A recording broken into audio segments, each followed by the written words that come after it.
Tadi Pak Kir, monggo.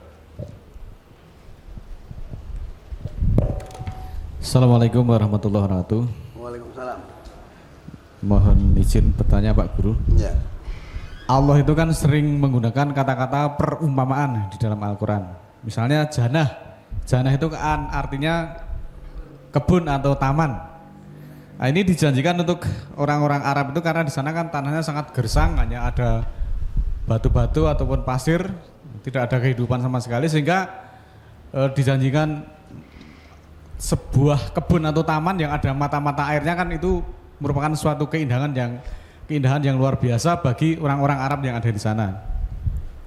Kemudian yang kedua Pak, di dalam kasus Ibrahim tadi 37 ayat 100 sampai 108, mungkinkah Pak Ibrahim itu salah sangka di dalam menerima perintah Allah itu?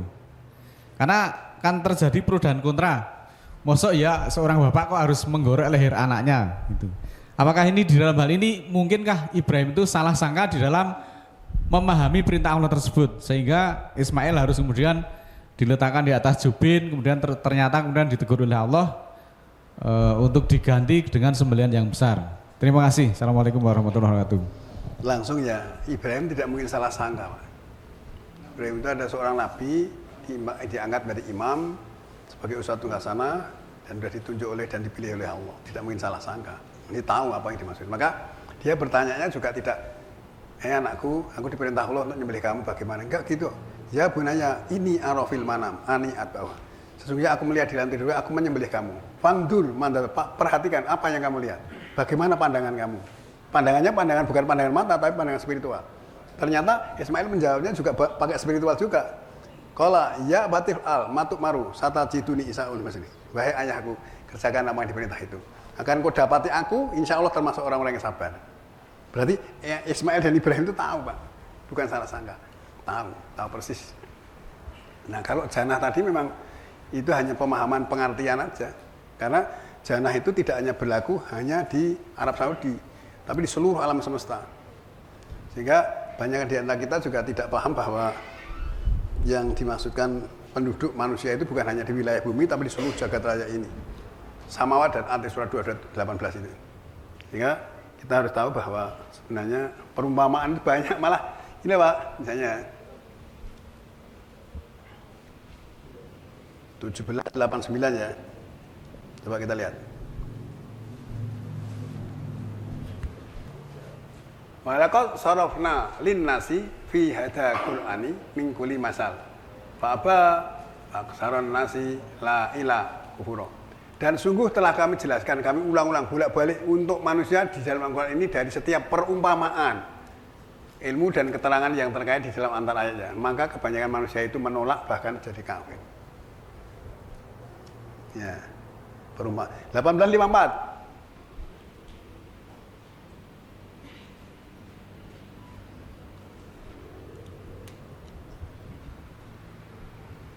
Walaqad sarafna fi hadzal qur'ani linnasi min kulli masal. Wa kanal insanu aktsara syai'in jadala.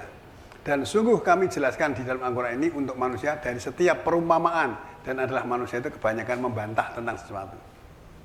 Dikasih perumpamaan dibantah, wah ora karepe ora ngono kuwi ngene. Lho, lah karepe piye? Aku ora ngerti yo. Ora ngerti yo bantah. Nah, ketika Allah memberikan contoh perumpamaan ya, surat nomor 66 ayat 10, 66 ayat 11. Ini kan perumpamaan yang luar biasa, Pak. Dzaraballahu masalal ladzina kafaru imra'ata Nuh wa imra'ata Lut. Karena tahta abdani badina solihaini faqanatahuma. Nah, Allah mencontohkan permisalan untuk orang-orang kafir, yaitu istrinya Nuh dan istrinya Lut. Nah, ini tahu nggak? Istrinya Nuh itu kafir? Enggak kan? Istrinya Lut kan juga enggak kafir lah. Nah, nek kafir orang-orang mungkin dinikahi karo Nuh, Pak. Nah, itu dalam proses perjalanannya. Terus kue jane wong istrinya seorang nabi itu tidak mungkin kafir, tapi tinggi contoh wong kafir. Daraballahu masalan. Allah mencontohkan permisalan. Lil ladzina kafaru, yaitu amra'atu Nuhi wa amra'atu Lut. Dari istrinya Nuh dan istrinya tinggi contoh. kanata tata ini min badina solihaini. Kedua perempuan itu di bawah lindungan kedua hamba-hambaku yang soleh. Fakona tahu keduanya berkhianat. Sudah di istri Nuh karo Lot baru dia berkhianat pada suaminya. Itu lagi contoh wong kafir. Nah, nek kowe ngono ki terus ora bertobat berarti kamu nanti masuk neraka, mesti gitu loh. Maka perumpamaan. Walam yugniya anhuma minallahi syai'a.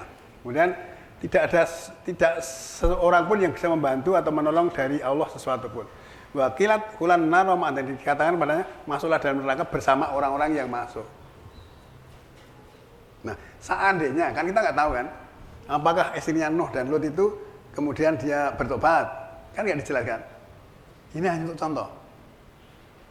Doroballahu contoh ini. Doroballahu.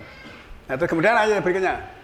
Wa doroballahu masalan, dan Allah mencontohkan permisalan lil ladina amanu mura'atan fir'auna itqalat Robib ni bi li indaka baitan fi jannah. Allah mencontohkan permisalan yaitu untuk orang-orang beriman, yaitu istrinya Fir'aun. Nah, istrinya Nuh dan Lut dicontoh orang kafir, istrinya Fir'aun dicontoh orang mukmin. Kenapa begitu? Loh, istrinya Nuh itu berarti kan taat kepada ajarannya Musa.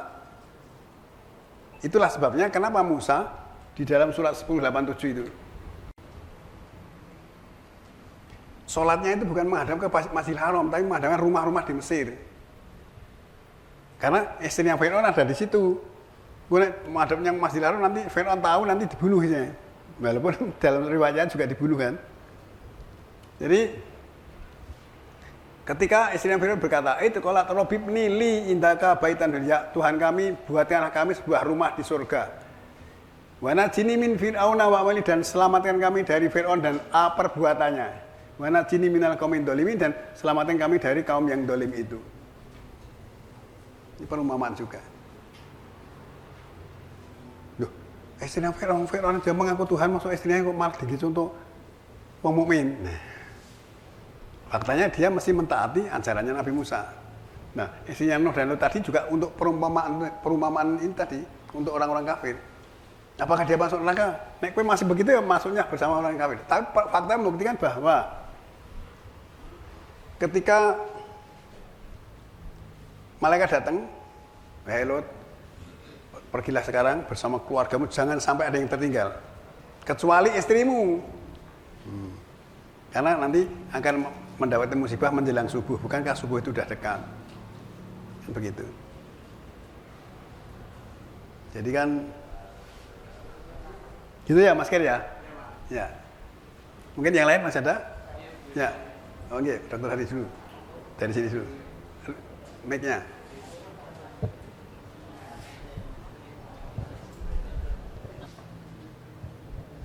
Subhanallah, saya ingin bertanya tentang dua ayat terakhir ini tadi. Memang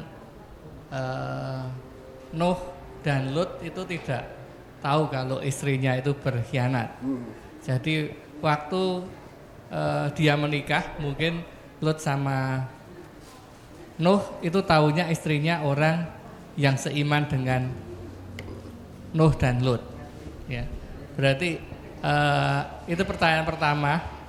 Apakah bagaimana status pernikahan setelah diberitahu bahwa istrinya akan tertinggal? Status pernikahan Lut dan istrinya. Kemudian yang kedua, perumpamaannya yang kedua adalah Fir'aun dan istrinya. Istrinya adalah pengikut Nabi Musa, berarti kan orang beriman. Sementara Fir'aun jelas-jelas tidak beriman. Bagaimana dengan status pernikahan itu antara Fir'aun dan istrinya? Terima kasih. Nggih. Ya. Pada saat Fir'aun dengan istrinya mukmin kepada Nabi Musa otomatis putus. Makanya kalau coba 10:87 ya, kita lihat dulu bahwa Nabi Musa itu sholat. 10:87.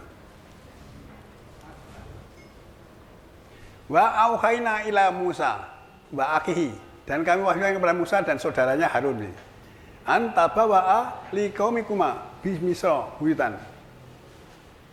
agar tentukanlah untuk kaummu rumah-rumah yang ada di Mesir itu.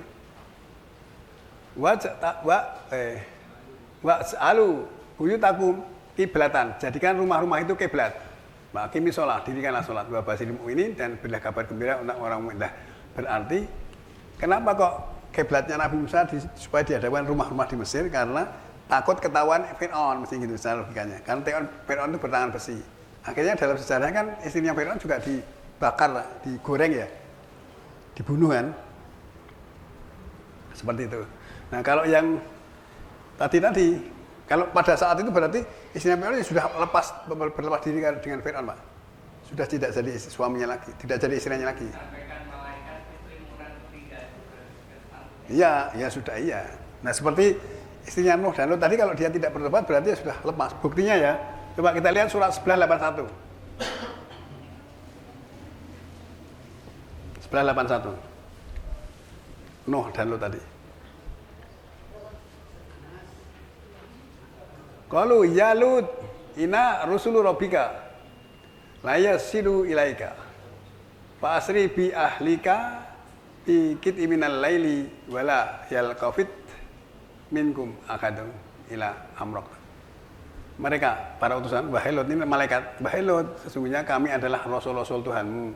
Mereka tidak akan sampai kepadamu. Berjalanlah dengan keluargamu pada bagian malam, dan jangan ada yang tertinggal seorang pun dari kamu kecuali istrimu. Bahwa musibahnya akan ditimpakan mereka. Sesungguhnya yang dijanjikan mereka itu adalah waktu subuh. Bukankah subuh itu sudah dekat?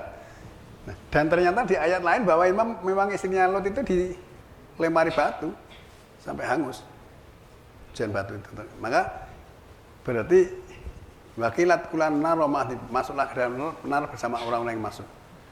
Pada saat malaikat datang ke sana sudah tahu bahwa istrinya berkhianat tadi, ya sudah ditinggal. Gitu. Lot memang tidak tahu ya.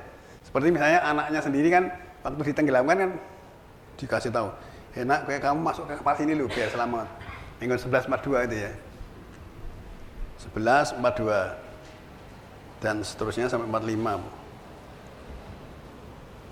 Itu kan dalam kapal, anaknya kan nggak mau, bahaya tajri bihim min fi maujin kal jibal. Wa nada nuhu nahu wa kana fi mahzilin ya bunayarkab ma'ana wala takumal kafirin. Kapal itu bergerak dengan mereka pada gelombang seperti gunung. Dan Nuh memanggil anaknya yang ada di tempat yang tertinggal. Wahai anakku, naiklah bersama kami. Dan jangan bersama orang-orang kafir itu. Coba ayat berikutnya. Anak itu berkata, aku akan berlindung ke gunung yang akan mempertahankan aku dari air. Nuh berkata, tiada yang dapat mempertahankan hari ini dari perintah Allah kecuali yang dia kasihi. Dan gelombang memisahkan antara keduanya dan dia termasuk orang-orang yang ditenggelamkan. Nah, setelah ditenggelamkan, Nuh protes. Ayat berikutnya. Allah berfirman, wahai bumi, telanlah airmu, wahai angkasa, tenanglah. Dan air pun menyusut, terlaksana perintah itu, dan dia berada di atas judi. Dan dia katakan, nyahlah, lenyaplah kaum yang dolim. Berarti, air itu memang miliknya bumi, Pak. Wahai bumi, telanlah airmu, wahai angkasa, tenanglah. Jadi, air sudah masuk ke dalam bumi, ya tenang. Pengennya gitu. Kalau yang demo ini, Pak, demo kan rumahnya besar. Sing pengarepe wong 10 tok. Mau masuk di pintu gerbang ditutup oleh para penjaga, para satpam yang dijaga. Didobraki sampai rusak. Tapi seandainya itu dibuka dengan baik. Dibuka. Orang 10 tadi masuk, yang di belakang sudah berhenti demonya. Logikanya begitu. Kita air sudah dimasukkan dalam air, ke dalam bumi ya sudah selesai. Terus tenanglah, maka jadi tenang. Pengertiannya gitu. Nah, itu kan komando ya. Terus ayat berikutnya.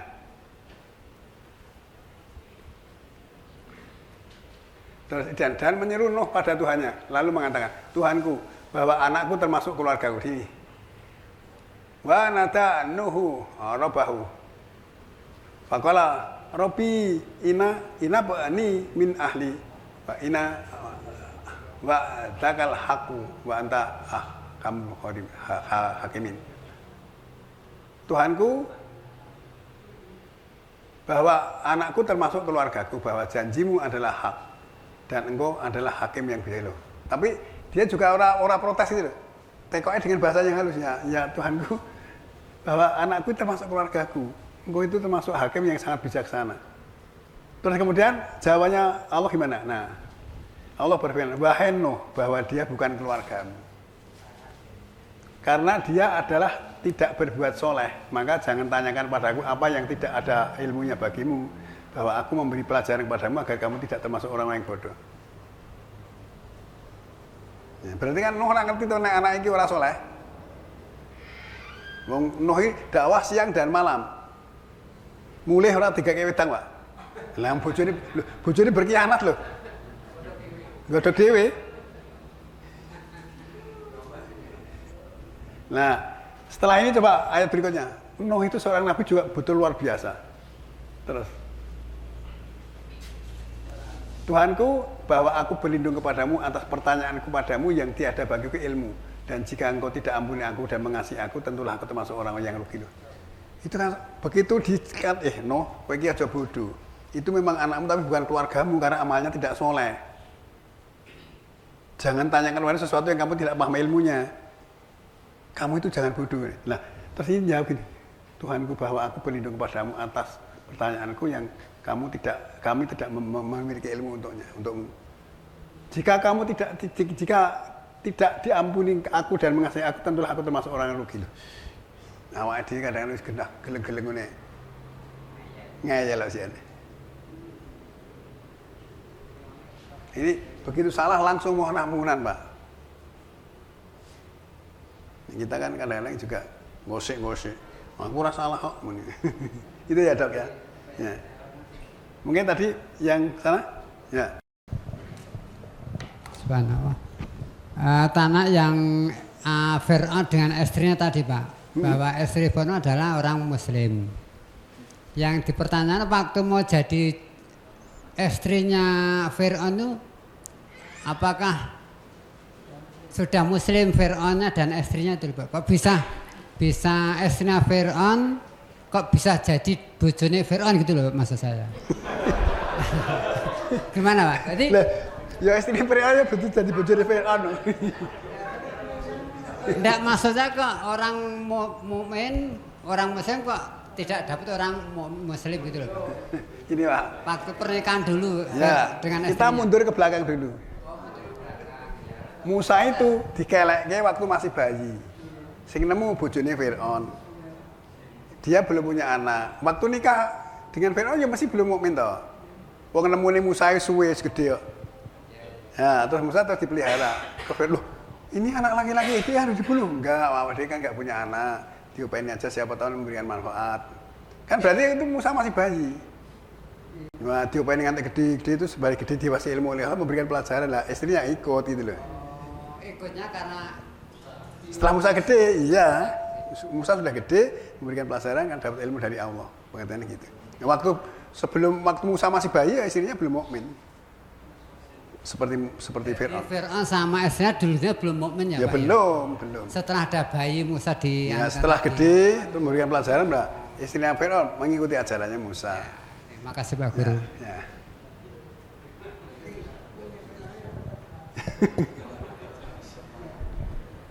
Assalamualaikum warahmatullahi wabarakatuh. Waalaikumsalam. Yang mau saya tanyakan Pak Guru, ini tentang apa yang dilakukan oleh Ibrahim kepada bapaknya. Itu walaupun Nabi Ibrahim itu tahu kalau bapaknya juga tidak mukmin, tapi tetap saja mendoakan walaupun pada akhirnya juga berlepas diri. Hal yang dilakukan oleh Ibrahim yang kayak gitu, itu kira-kira boleh tidak yang dilakukan oleh kita ini, Pak? Terima kasih. Ini ya, kita sebagai anak terhadap orang tua itu kan harus minimal itu punya rasa setia kawan atau istilahnya patuh dan taat kepada orang tua. Sejahat apapun, coba kita lihat dulu surat 17, 24, 25. 23, 24. 17, 23, 24.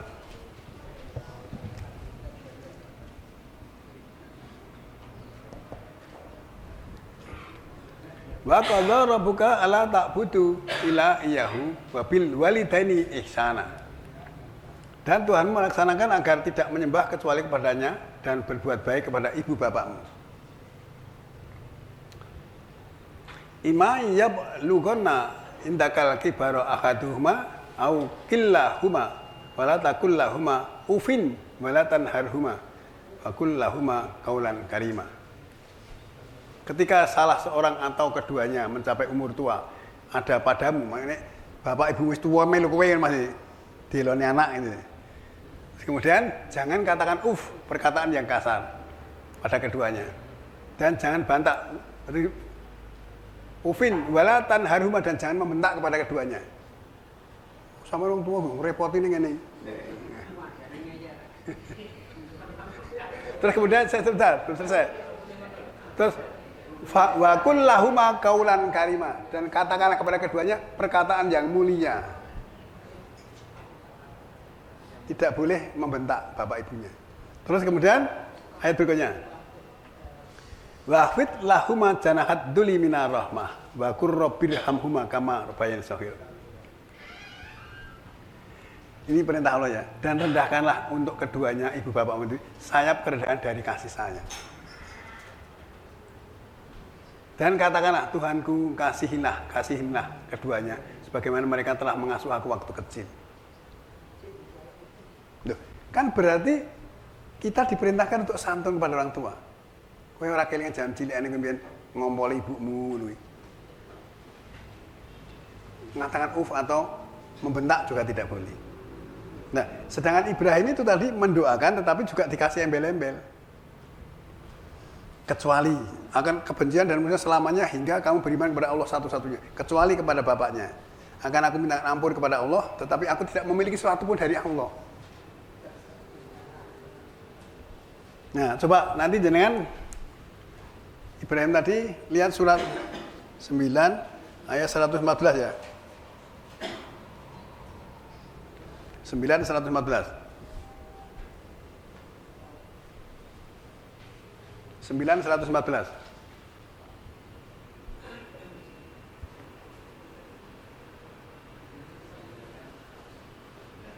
9:114. Ya.